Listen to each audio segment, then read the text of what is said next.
that I was talking about here. Let's get into it. Audio courtesy ESPN. This sucks. It's probably the most prudent move for everybody involved. I'm not going to sit there and deny that, but it sucks. And you know why it sucks? Is because I've had numerous arguments with numerous people over numerous years about, what has Myles Garret given you? What have you won with Myles Garret? TK, you absolutely right. He's the only certain thing. What they're talking about here is they're going to be talking about getting draft capital and moving up for a quarterback in 27. That's the Cleveland media's focus, though. So, in my thinking, those need to be maybe packaged for Jeremiah Smith or another offensive weapon or another defensive player of high caliber, but not another quarterback. You want a quarterback, TK? Let me know. I don't know. I damn sure don't want no quarterback. We've had enough of that in Cleveland. And I've always fired back with, just imagine what we wouldn't have won if we didn't have Myles Garret. And then I came to this epiphany yesterday because there were a lot of people going, there were some people who immediately turned and said, good riddance, to hell with them. I'm like, no. But I'll tell you this. Why it sucks is that there's still more waiting to go. There's still more strife and argument to go over the most premier position. We know the position they have to go after. But the real reason it sucks is that with the... Did you hear him? You know the position we have to go after? So you can't even wait 24 hours after the Myles Garret trade, because this was at 6 in the morning. They started at 6 over there on the fan for the morning drive, or the Ken Carmen show, whatever it is in the morning that they call it. But you couldn't even wait 24 hours before you already start assuming that, yes, we need to move for quarterback. Now, to me, whether they're moving for quarterback or they're not, I don't believe that they should. It's nonsense. That's garbage. That's a garbage mindset. So if you're doing that, you're telling me you don't care about 26. What's the point of playing the 26 season then? What would be the point of playing the 26 season? And you're right, TK. They do always talk about quarterbacks. It brings views. But the thing is, we have 42 on the jersey. However many quarterbacks we done ran through since we came back. Exception of 3 years, basically. 4, maybe, if you really want to get technical about it. You've been bad since 1999. But when Myles was here, it's like we're not good, but we have somebody special. This morning, now we're just another bad team, and we're just another bad team. Now, I can't let him say that. Myles Garret is a great, Pantheon great. I'm not going to sit here and disrespect Myles Garret, and I never would. But to sit here and discredit the rest of the team and the rest of this young core that you already have, you're just another bad team? Are you serious? So Schlesinger's a bad player. Williams is a bad player. EMW is a bad player. Really? That makes a lot of sense. Judkins is a bad player. Concepcion's a bad player. Boston's a bad player. Harold Fannin Jr. from the crib, the 330, you already know, man. But Harold Fannin Jr. is a bad player? This isn't a bad team. You still have a young core, a young nucleus with a lot of talent that you can cook with. And like we alluded to earlier in the conversation, he's not just some huge drop-off from Myles Garret. Yeah, it's a drop-off. Any defensive end that you would have put in there is a drop-off from Myles Garret. But it's not like you're void of talent now on the defensive end position. You're not.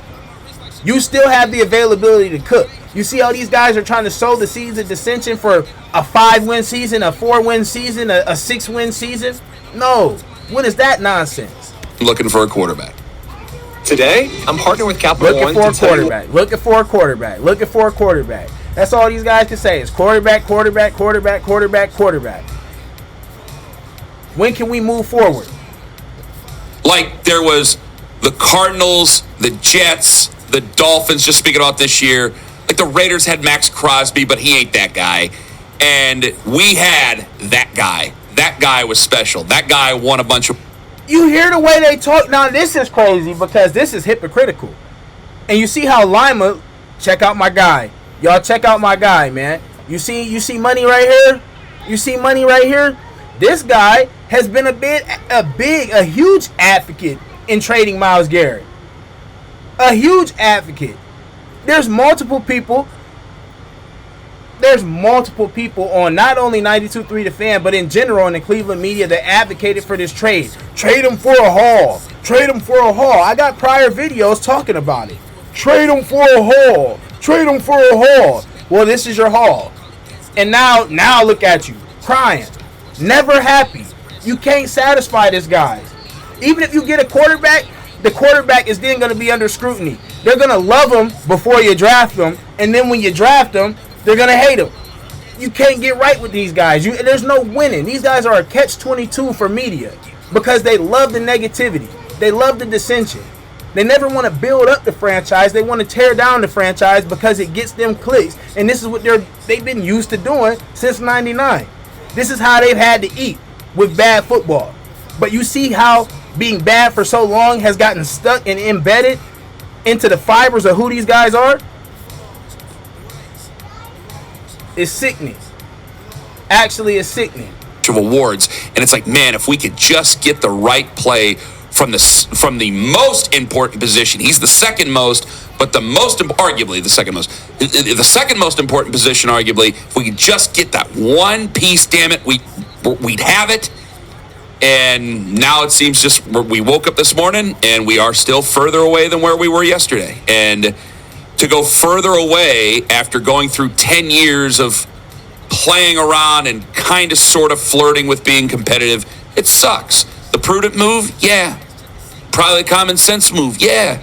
It sucks. A common sense move? It's a common sense move to get rid of the best player in franchise history. If you want to debate Jim Brown, you can debate Jim Brown. But in the spirit of relevance, the best player in franchise history, it's not an average move, the thoughtful move, the right thing to do. I don't understand that. He's obviously the best Browns player I've ever seen, and I'd be stunned if the Browns ever have a better player than Myles Garret. I know if we get like a quarterback that's... Then why did you advocate trading him? Why were you happy about the trade? Because you'd rather lose to get your hands on the chance of sniffing Arch Manning. Not even for sure 100% getting Arch Manning. You'd sell your soul for Arch Manning, and you've made that clear. You don't care about winning. It's all about the quarterback. If you have a quarterback that you can relate to or that you feel like is the guy, then you be all in. Don't matter if you go 0-16 or not. It's middle of the road. We'll call them better because they'll have more of an impact on winning potentially. But they'll never be in the same stratosphere as Myles Garret. Like, I'd be stunned if in my lifetime there is a better player that wears that uniform. And what, we get him for 9 years? Yeah. We have him for 9 years total, yes. Which is, I mean, in today's day and age in sports, I mean, we had LeBron for 7 the first go around. David Njoku, was he here for 9? Yeah, that was total of 9 years. It was same draft class. That was that was a 3-man draft. You just don't see that in like Jose Ramirez. That's like shocking in today's day and age, especially in baseball. You're a small market, you hold on to a guy like this dude is sickening, man. He advocated for this. He was hyping this up. Yeah, do it for a haul. But now you want to act like you're so somber about it. You're so sad. Or now you feel the ramifications of having Myles Garret gone. Now there's doom and gloom around because that's what you love to hear, the negativity, right? That. So there's a lot of emotions because we feel like we know Myles as well as anybody, and we've also traversed the roller coaster of the Myles Garret from having to have a State of the Union address after the helmet situation when Baker Mayfield went off, on national television about that whole situation. We all had to choose sides. Are you on Baker's side or are you on Myles' side? And just riding that wave. And for the record, in that situation, the Cleveland media chose Mason Rudolph, a Steelers backup quarterback. They chose Mason Rudolph to side with over Myles Garret. They didn't believe Myles Garret just reacted because Mason Rudolph said something he wasn't supposed to say, a racial slur. They didn't believe that to be the case. They just believed Myles was a thug, was upset. Go back, review it. They didn't side with Myles when that happened. So now to talk about it in this way is sickening, man. These guys are two-tongued, man. These guys are sneaky, man. Of somebody as talented and as a freak of nature, and then he continued to get better. Like every year, Myles Garrett got better, and I'm like, well, he can't possibly get better. And now I'm hearing people say, well, why can't he get 30 sacks? So people think he might even get better than what we just saw last year, which was, an all-time sack record in the NFL, which was, I thought, really entertaining. Yeah. I know I asked people yesterday, I'm like, was it worth it to hang on to him for another year? Because I think they would have gotten more potentially in trade. Get a Jimmy John's veto, Turkey Tom, or the... You could have got more, or you could have just kept him and continued to build around him. He is a Pantheon great Hall of Famer. So what was the need of getting rid of him? I mean, the whole conversation piece about it doesn't make sense the way these guys even talk about it. Their breakdown and their thought process of looking at this Myles Garrett situation is off to me. It's not in the terms of building your franchise up. Everything is doom and gloom. Everything is just negative. I'm not understanding that. And I know we say this all the time and it gets old. But damn, come on, Tone. Team, but it was still pretty awesome to see the record. So, it forced everybody to kind of have a value judgment on what this season was all about. But in the end, I was so shocked to hear, like, I was in the airports yesterday, 2 different airports, listening to the afternoon show. It was a great show. I just fundamentally disagreed with the tone of the show, but their tone was mirroring a lot of the fans' emotion. And I mean, I had just taken... Because they were upset? You don't understand why fans will be upset. Listen, dog, you can't make this up. They don't understand why fans would be upset that your best player in franchise history, especially given relevance, has been traded for a lesser player at the same position and kind of remedial dividends of 1 first-round pick from the Rams. And once again, let's go ahead and discuss that first round from the picks. They're literally going damn near to the Super Bowl. If they don't bare minimum make the NFC Championship again, I'd be surprised. And a lot of people will be surprised because they're already probably the Vegas favorites to win the bowl. What are we talking about? Emotion out of it so long. What time were you listening? I was able to catch the first hour, and then I was in flight, and then caught like the 5 o'clock hour. Okay, because the 6 o'clock hour was exceedingly different from the early hours of the show. It was a wild show yesterday afternoon. Where when I tuned in, it seemed like they were helping guys along with this. Like there were some guys just like down about it, like they understood and they just went like, man, it. Detroit Gemini said they wanted Myles traded so they could campaign to get Barry fired. Watch, that's what's coming next. That could be in the works.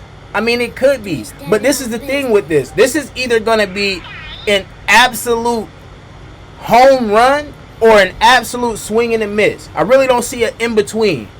Because if you move Myles Garrett, right? Let's just say for the sake of saying, let's go ahead and play hypotheticals here. If you move Myles Garrett and then you start Deshaun Watson, what do you think the fans are going to do? How would you react personally? But then you have to also take into account the fact that you have a fully invested young core. 2 drafts that seem to be really, really good on paper. So the talks were about us. Everything was starting to move before this Myles Garrett trade. Everything was starting to move toward the level of the Browns are looking at 9 wins. They might even get 10. Everybody was starting to transition to that line of thinking. But then this Myles Garrett trade happens, and now it goes back to ho-hum, same old Browns are going to be a bad team. Andrew Berry may be in the hot seat, or he may cook up. It all depends on, one, if Verse can get double-digit sacks, and then how Shedeur Sanders plays with this offense. Because Deshaun Watson, even if he plays good, it doesn't do anything for you this year. It does absolutely nothing because you're not re-signing him, and you're still going to be looking for another quarterback. Again, they were saying the same thing I just said. Like, this sucks. It's an admission that this team is not going to be good. Real quick, TK, I don't think Myles calls winning games like that.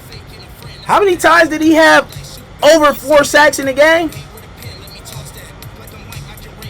I don't know about that. I don't know about that. Myles is gone. He's not part of the Browns no more. So I'm not gonna be just over here riding for Myles like that. Pause. But what I will say is he damn sure won a few games last year for us. How many 5-sack? He either had 2 or 3 5-sack games last year. The only thing I disagreed with what I heard yesterday, and this was in the first hour, was that having Jared Verse doesn't mean that they're bro, we barely averaged 17 yards. Okay. Tanking. It's like, well, they've had Myles Garret before and went 0-16. 17 points. So, I mean, getting a young, quality player, that doesn't mean that they're going to still strive to win games. I mean, some of this is still like, what are they going to be? What are they going to do? Because it's still up in the air. It still seems that Deshaun Watson would be the leader for quarterback, which I got more on that coming up later on in the hour, probably at 7 o'clock. But when it comes to Myles, like, I kind of want to know, like, I think there was an initial rage. Definitely, I was disappointed with the haul, but can I admit something here, is that he's the greatest defensive player I've ever seen for the Cleveland Browns, and when it comes to physical attributes and everything, I mean, he's just the best that I've ever seen play for the Cleveland Browns. So naturally, I'm going to... But that wasn't the way that you guys talked about him. Myles is gone, but in revisionist history, the way you guys talked about Myles beforehand when he was missing OTAs and not showing up to OTAs, you guys were at Myles' neck. You guys talked about Myles as though he wasn't as though he wasn't as good as he was, and as he is, clearly. Now it's a change of pace. Now the Browns are going to be so bad without him. Last week you were talking about they didn't win anything with them. TK, they slightly agreed with you with that point. They didn't win anything with Myles. I'm going to overrate the haul that I get back for Myles Garret. It seemed that to a lot of pundits, 30 was the magic number. Once he got to 30, that was it. And so that was going to take away. Because I honestly, I have fixed a lot to what Elliott Wolf, because he doesn't say anything by accident. So when he's talking about 3 first-round picks, like, okay, there was definitely conversations. That was the asking price to it. And then I was just in flat-out denial because of some of the stuff you brought up. And the reason I is no offense to you. I mean, I know we've had knockdown dragouts before over it. Hey, is your Mac secretly... I mean, honestly, it is what it is. I don't think this is still a losing team. I don't think that this is a team that's going to lose this year, even with Verse. Heard it all before. And I'm telling you right now, it was the Rutenberg thing last week that kind of just made my throat gulp because I'm going, man, this guy, like tornado warning sirens keep better secrets than this. This is not good. And there were people saying I was making too big a deal. I'm not making too big a deal about this. This was a confident guy, and he's humming over here. Yeah, I mean, the press conferences last week were a little weird.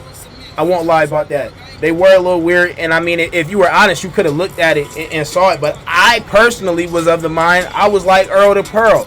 I thought for sure they weren't trading Myles Garret, and I thought these guys were out of their mind for even assuming that they would. Obviously, I was wrong. Let me know real quick, though. Do you guys think it was a good enough compensation, though, what we got? Verse, the first round, and then the 2 picks in the later years? Do you guys think that was enough of a haul? That's not really a haul to me.